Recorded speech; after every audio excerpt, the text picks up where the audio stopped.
Yes, the Bugatti has been crashed. Beyond that chassis number, beyond that vehicle identification, they will not supply any component through a Bugatti dealership without the right equipment, and only a few people in the world possess the right training to be able to do that. A $3 million Bugatti was written off, locked out, and quietly expected to vanish. Manufacturer support was denied. The software remained restricted, and the implication was clear. This car would never return. Then it did, rebuilt in public, running again without approval. And once the engine came back to life, it raised a question that refused to go away. If this was never meant to happen, how was it happening in front of everyone? This is Bugatti versus Matt Armstrong, and this fight changed everything. Bugatti has always operated differently from mainstream manufacturers, but that difference became more pronounced after the creation of Bugatti Rimac in November of 2021. Under the joint venture structure, Rimac Group assumed majority ownership with 55%, while Porsche AG retained the remaining 45%, placing Bugatti under leadership that strongly emphasizes technology, software control, and brand protection. From that point forward, Bugatti's messaging around repairs remained consistent. Vehicles were expected to be serviced only through authorized Bugatti centers using factory-approved parts, tools, and diagnostic systems. This approach was framed as essential for safety, performance, and the long-term integrity of the brand, especially given the complexity of modern hypercars. Matt Rimac, as CEO of Bugatti Rimac, reinforced his position publicly through interviews and public discussions. He spoke about the risks of unauthorized access to vehicle software, the importance of protecting intellectual property, and the dangers of third-party modifications on highly advanced vehicles. His statements did not single out one specific rebuild or individual, but they clearly outlined a philosophy where manufacturer oversight was non-negotiable. The technical foundation for this control already existed. Bugatti vehicles rely on encrypted electronic control units, VIN-lock components, and proprietary software systems that cannot function fully without manufacturer authorization. Even routine diagnostic tasks require access that only Bugatti or its partners can provide, which means a company retains influence over a car's functionality long after it's sold. This structure created a clear boundary. If Bugatti remained within the official network, support existed. Once a vehicle fell outside that system, particularly through salvage status, manufacturer support effectively ended. That boundary was not hidden, and Bugatti never suggested otherwise. What had not been tested publicly was whether those restrictions reflected technical necessity or whether they primarily reflected policy. That question would not remain theoretical for long. By the time Matt Armstrong acquired the damaged Bugatti Chiron, he was already well known for rebuilding vehicles most people assumed were finished. His YouTube channel, which had grown to millions of subscribers by 2024, was built on transparency rather than polish. Every major setback, cost increase, and unexpected complication was documented openly, which earned trust even among viewers who questioned the projects themselves. The Bugatti represented a different level entirely. With an original price around $3 million, depending on specification, it sits at the top of modern automotive engineering. Unlike other exotic cars Armstrong had rebuilt, this one came with a reputation for being effectively locked down by its manufacturer, both mechanically and digitally. The car he purchased had been declared a write-off and sold through salvage channels, meaning it had already exited Bugatti's official support network. That status alone placed a rebuild in direct conflict with Bugatti's policies, regardless of how capable the repair work might be. From the start, this was not simply a mechanical challenge, but a procedural one. Armstrong did not hide that reality.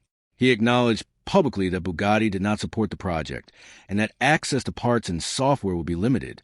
The rebuild moved forward anyway, not as an act of defiance, but as a documented attempt to see what was actually possible when official support was unavailable. What made this project different was visibility. Salvage hypercars are rebuilt quietly from time to time, but rarely under constant public scrutiny. By recording each step, Armstrong ensured that the process could not be dismissed as rumor or exaggeration. Every obstacle was visible, and every solution was shown in context. That visibility would become central to the debate because it left very little room for interpretation once the car began moving again under its own power. As the rebuild progressed, the limits of Bugatti's support became clear. Armstrong documented repeated difficulties obtaining certain replacement parts and gaining access to the software systems required to fully integrate those parts into the vehicle. These were not cosmetic challenges or minor inconveniences, but barriers that directly affected whether the car could function properly. Bugatti did not provide ECU pairing assistance, software authorization, or reprogramming support. Without those steps, modern vehicles, especially hypercars like the Chiron, are designed to remain partially disabled.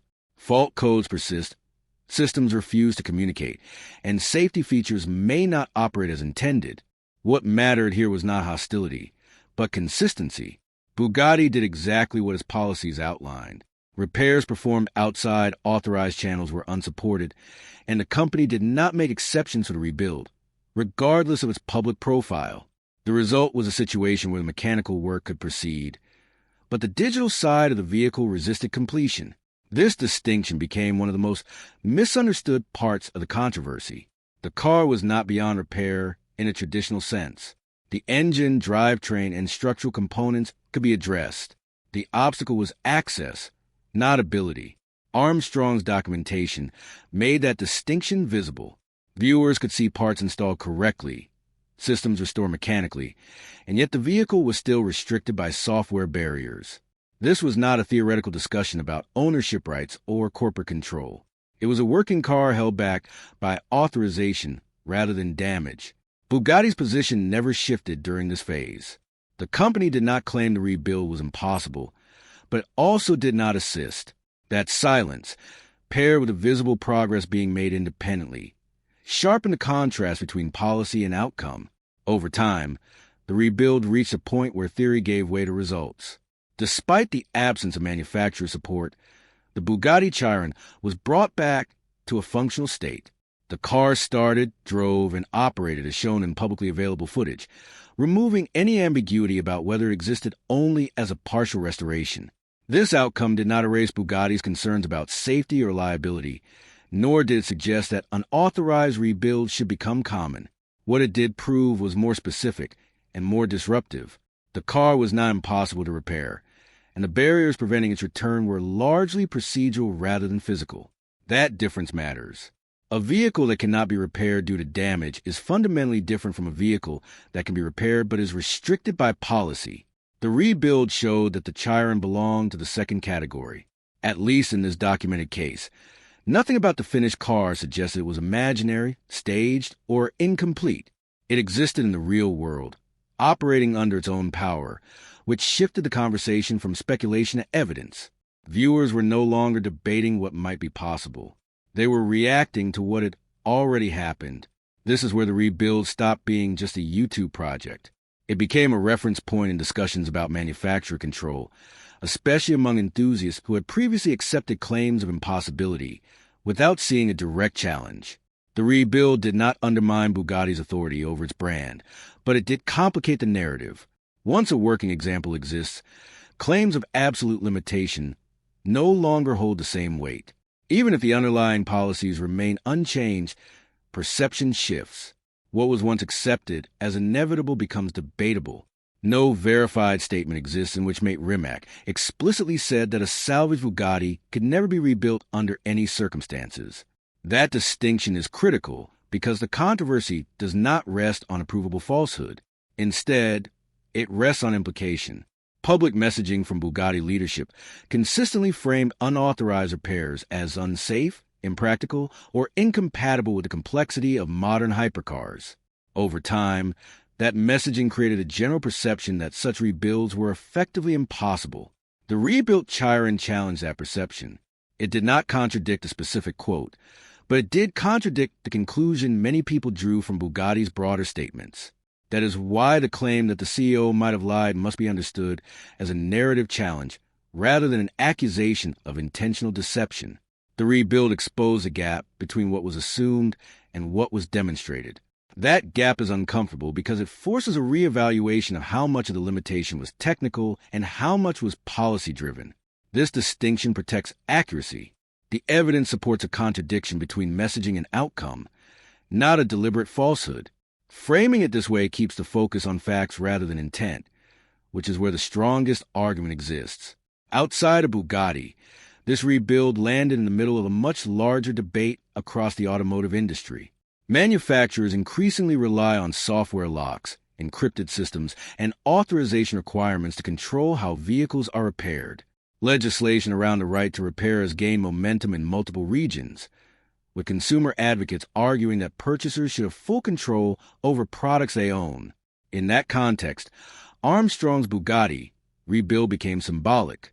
It showed that legal ownership does not always grant practical control, especially when software systems are designed to enforce manufacturer policies long after sale. Supporters of right to repair principles pointed to the rebuild as evidence that independent repair is often blocked by design choices rather than necessity. Manufacturers, on the other hand, viewed it as confirmation of why strict control exists, citing safety, liability, and brand integrity. Neither side gained a definitive victory, but the rebuild forced the issue into the open, instead of abstract arguments. There was now a documented case that showed exactly where control is enforced and how difficult it is to bypass. That visibility changed the conversation, even if it did not change policy.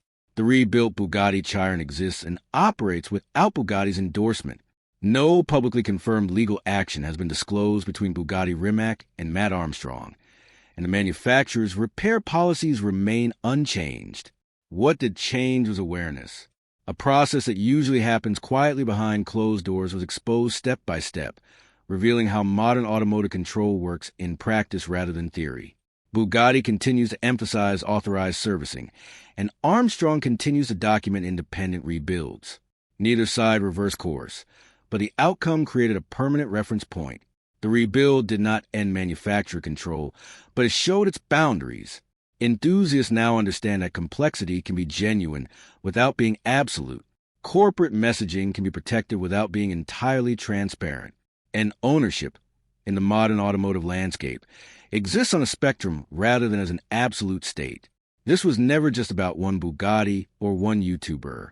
It was about the difference between what manufacturers imply and what independent work can sometimes prove. The rebuild did not break Bugatti's rules, and Bugatti did not abandon its policies. What happened instead was simpler. Control, not capability, was exposed as a defining factor. That is what Matt Armstrong's rebuild ultimately revealed, and why this story continues to matter long after the engine started.